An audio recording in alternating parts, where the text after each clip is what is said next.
Hivi unajisikiaje wewe kijana wa kiume, upo na mchumba wako, upo na mwenza wako, hamjaoana, bado mpo kwenye harakati za kuingia kwenye agano, lakini mara moja moja mnatembeleana?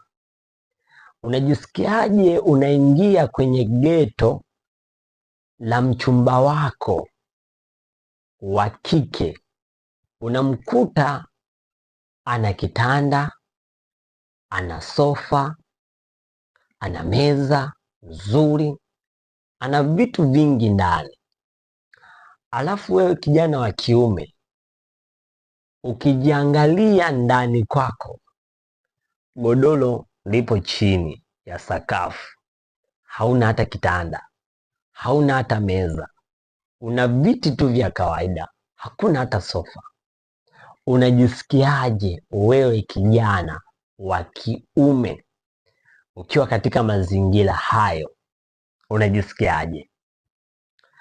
Naomba unisikilize kwa umakini sana. Kwa nini leo ndoa za vijana wengi wanaoana siku moja, siku mbili, wiki moja wameachana? Kwa sababu gani?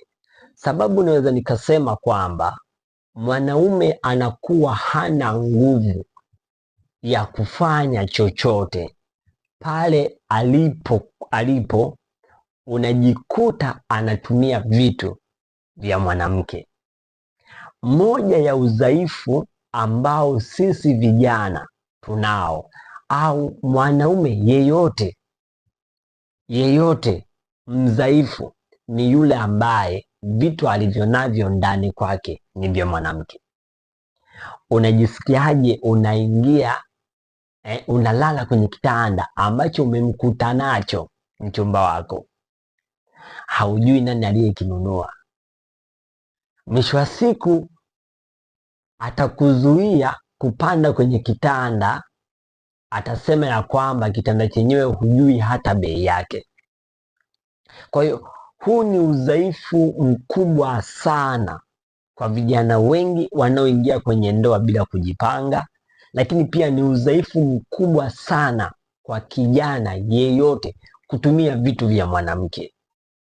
Naomba nisikilize, najua unapambana kuhakikisha kwamba kesho yako inakuwa na matokeo mazuri, lakini pia na binti naye anapambana kuhakikisha kwamba naye anakuwa na kesho yenye matokeo mazuri. Sasa cha kuzingatia ni kitu